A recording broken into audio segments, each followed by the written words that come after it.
Bismillahirrahmanirrahim. Assalamualaikum warahmatullahi taala wabarakatuh. Alhamdulillahirabbil alamin wassalatu wassalamu ala asyrafil mursalin wa ala alihi wasahbihi ajmain. Datuk Yang di-Pertua, yang Mahmud Ketua Menteri, Barisan Exco dan rakan-rakan ADUN serta pegawai Kekitangan Kerajaan, saya mengucap alhamdulillah bersyukur kepada Allah SWT kerana dapat sama-sama melibat diri dalam perbahasan Dewan, bahawa kita telah pun menghadapi zaman pandemik COVID sepanjang 2 tahun ini. Dewan kita terpaksa disingkatkan dan kita terpaksa menghadapi kemelut ini secara bersama, dan kita berkongsi satu permasalahan yang besar yang melanda dunia ini bersama-sama, tak kira daripada pembangkang atau kerajaan. Jadi oleh itu saya harap bahawa Dewan ini akan kita jadikan satu Dewan untuk kita sama-sama merealisasikan harapan bajet kita, itu mempercepatkan pencapaian Penang 2030. Di mana saya teruja dan menunggu bajet ini, tetapi bajet ini telah merakamkan bahawa penurunan 4% pendapatan kerajaan yang berlaku pada 2022 ini adalah sesuatu yang saya juga tertanya-tanya, sedangkan pada tahun sebelum kita menghadapi lockdown ataupun PKP yang beberapa kali, tapi kita boleh membuat pendapatan yang lebih tinggi daripada anggaran yang kita buat. Jadi saya harap janganlah kerana pendapatan rendah ni, sekali lagi saya punya peruntuk gambut kena tahan. Jadi kita nak supaya kita adililah keadaan ini bersama-sama. Dalam masa COVID berlaku, kita terpaksa menghadapi bersama. Kami dari pembangkang, alhamdulillah nasib baik ada kerajaan persekutuan bantu untuk bersama-sama dengan kita membantu rakyat di sana. Bukan sekadar bakul makanan. Kadang-kadang kita lihat peringkat awalnya mereka perlu kepada tunai kerana gas di rumah habis.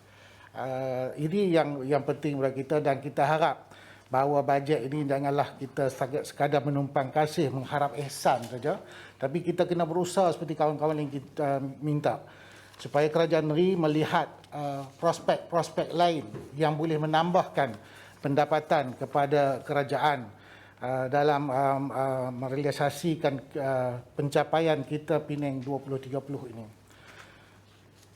Saya juga telah bertanya pada beberapa masalah perumahan, di mana kita tahu perumahan kerajaan negeri telah membentangkan bagaimana perumahan rakyat itu telah usaha dilaksanakan untuk mencapai permintaan rakyat Pulau Pinang. Tapi perumahan yang dibina ini sekali juga ada memberi beberapa kesan kepada kita sebagai rakyat Pulau Pinang. Pertama sekali, kita telah membina perumahan di beberapa lokasi yang kita buat untuk rakyat, tetapi dia juga akan menyusahkan rakyat. Saya mendapat aduan di kawasan saya dan juga di balik pulau, mereka yang di Teluk Bahang sendiri yang mendapat rumah jauh daripada tempat mereka bekerja. Mereka nelayan. Mereka ditawarkan rumah luar daripada kawasan dan mereka terpaksa berulang, dan mereka sebahagian terpaksa menolak tawaran-tawaran ini.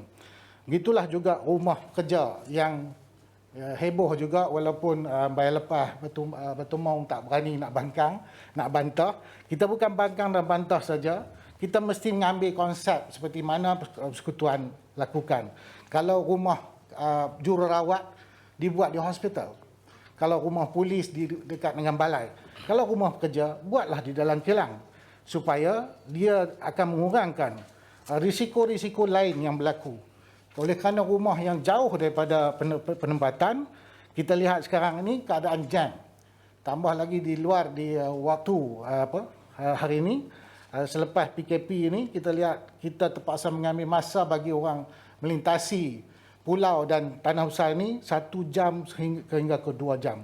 Kenapa? Kerana kita terpaksa menduduki rumah jauh daripada tempat kerja.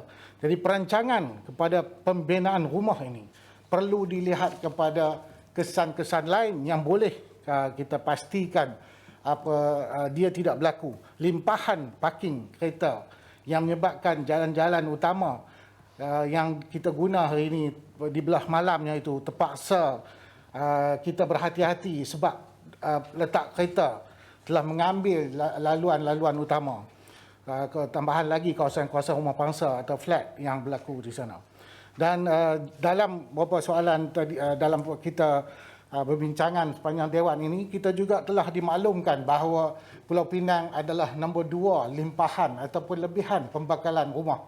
Jadi kita lihat bahawa kelebihan ini adalah sebab perancangan kita. Bukan dia berlaku sendiri. Kelulusan yang kita berikan kepada perumahan, kepada pemaju untuk membuat rumah, menyebabkan rumah ini berlebihan. Tidak dapat dijual.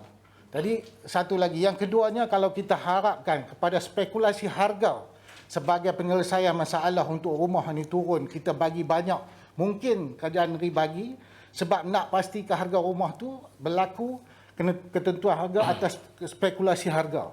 Tapi sebenarnya kita tidak boleh bergantung kepada kawalan harga atas spekulasi pasaran. Kita mesti ada kawalan daripada pembinaan, sehinggalah juga kalau boleh, lebihan rumah ni, kerajaan mesti cari satu pendekatan memilikinya dan juga menukar status supaya rakyat bermanfaat kepada lebihan ini. Kita mempunyai beberapa cara, beberapa jalan, beberapa kaedah yang kita boleh gunakan supaya limpahan rumah ini menjadi rumah rakyat. Kita faham sebahagian besar limpahan ini adalah rumah-rumah yang berharga tinggi. Tapi sebagai sebuah kerajaan, kita mesti pastikan dia ni tetap bermanfaat kepada rakyat Pulau Pinang. Itulah saya harap bahawa penyelesaian perumahan ini bukan semata-mata pembekalan rumah, tetapi dia hendaklah dilihat daripada aspek-aspek sosial lain yang boleh menyebabkan Pulau Pinang terbantut di dalam beberapa perkara lain, ataupun kita punya kesesakan atau bebanan tension bandar itu akan berlaku di Pulau Pinang ini. Jadi bagi dalam bajet ini saya melihat bahawa dalam hal agama Islam, peningkatan kepada bajet ini sebanyak 71 juta ini, saya lihat bahawa dia naklah kita realisasikan dalam keadaan sebenar.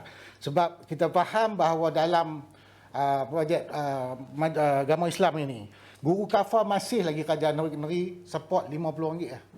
Walaupun kita tengok dia besar, guru kafar adalah sebahagian besar guru yang telah mendidik anak-anak kita di sini untuk bersama-sama di dalam masyarakat, tetapi bantuan kepada mereka kecil daripada pembentukan negeri dan dianya banyak daripada sumber zakat dan juga persekutuan. Jadi kita kena lihat bahawa peruntukan agama Islam ini hendaklah kita capai apa yang kita hendak kepada pembangunan. Sama juga seperti hospital patuh syariah yang kita nak bina. Kita ingin melihat masa depan hospital ini dapat bertahan dan juga terus berfungsi, dan dia tidak terbantut sekat jalan. Jadi untuk adakan sebuah hospital ini, mestilah ada satu perancangan untuk kaki tangan hospital.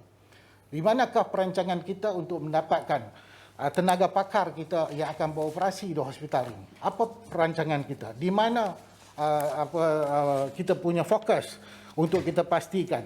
Bukan bangunan hospital. Bangunan hospital ini kita boleh dapat dan kita boleh miliki mana-mana bangunan.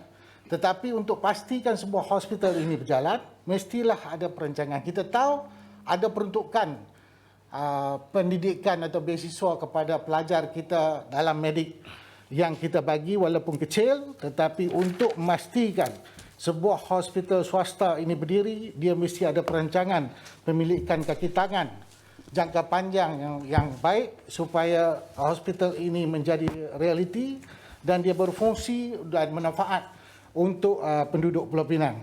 Penjelasan, Teluk Bahang, minta penjelasan sedikit. Terima kasih kepada Yang Berhormat Teluk Bahang. Tadi saya nampak tertariklah dengan hujahan Yang Berhormat Teluk Bahang tentang isu di mana peruntukan hal ehwal untuk agama Islam yang telah disediakan oleh kerajaan negeri. Tadi saya nampak hujahan yang dikeluarkan oleh Yang Berhormat Teluk Bahang memang bernaslah cadangan-cadangan supaya peruntukan ini dapat digunakan secara bernasnya.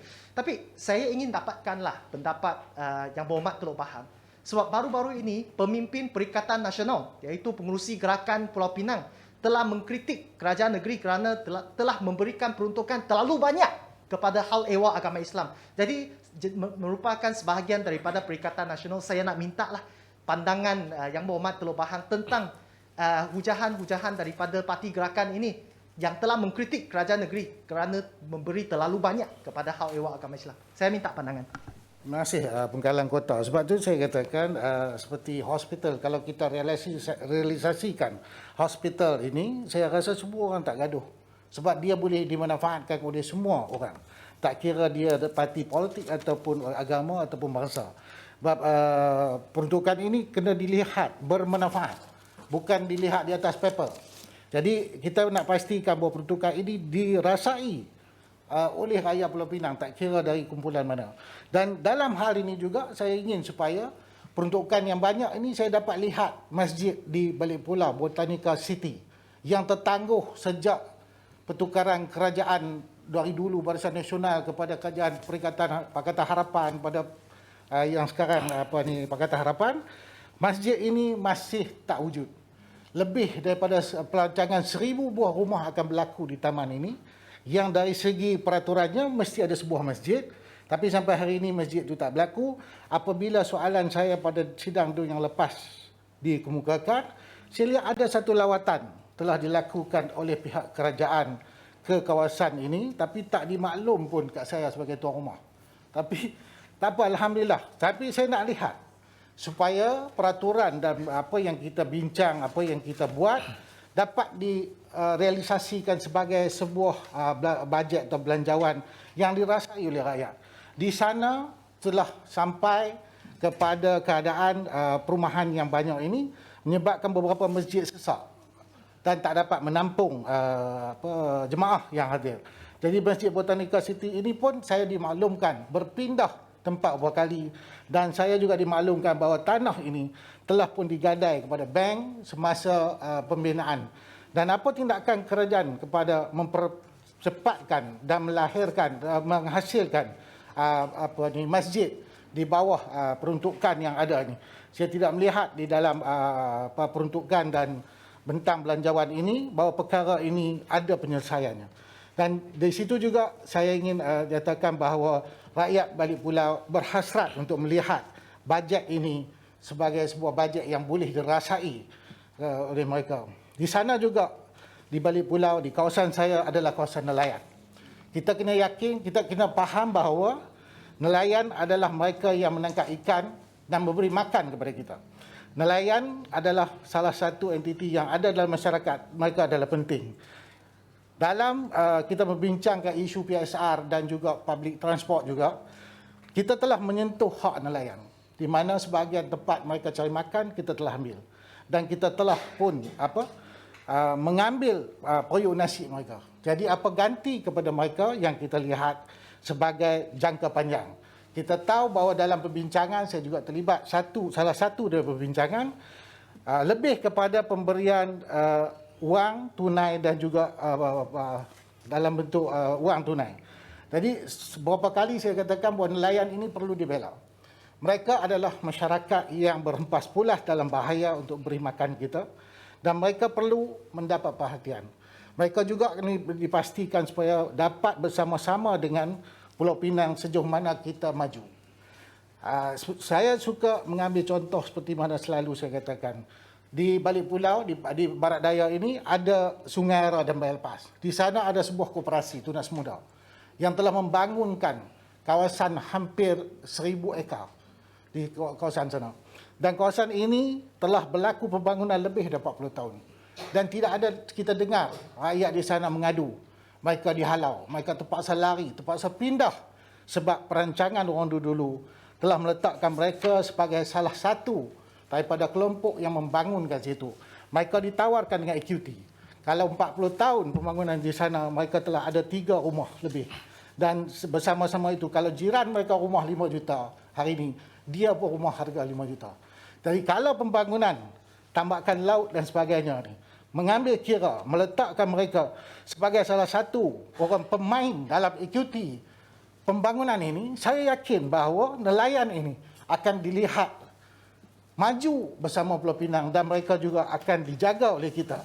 Kita janganlah ambil mereka mudah dengan kita meletakkan mereka ini boleh dijual beli dengan duit supaya mereka diam atas pembangunan, tetapi akhirnya aktiviti mereka nelayan mereka ini akan berakhir sebab mereka terpaksa berpindah, tidak dapat bersaing di dalam kedudukan penempatan yang akan terus meningkat dalam kos dan sebagainya. Balik Pulau juga sebagai sebuah tempat yang telah diwar-warkan oleh Exco dan Kajian Negeri akan dijadikan ekopelancongan ataupun ekopelancongan ini sebagai satu tempat baru atau yang special kepada Pulau Pinang.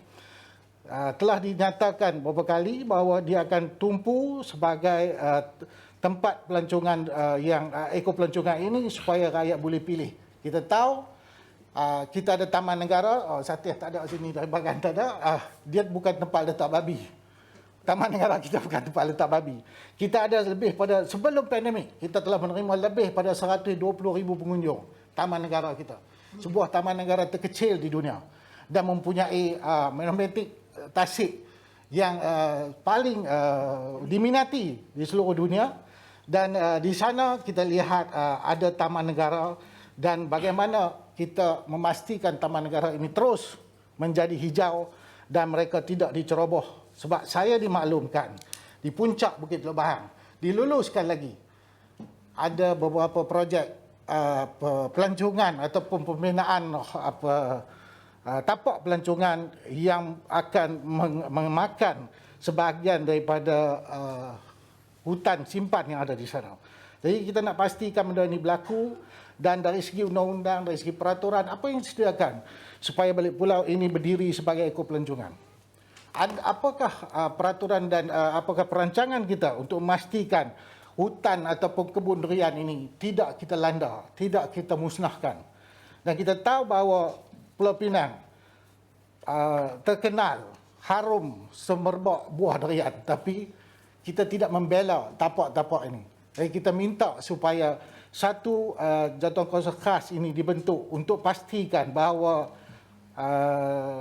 produk pelancongan kita yang ada di sana ini terus dipertahankan.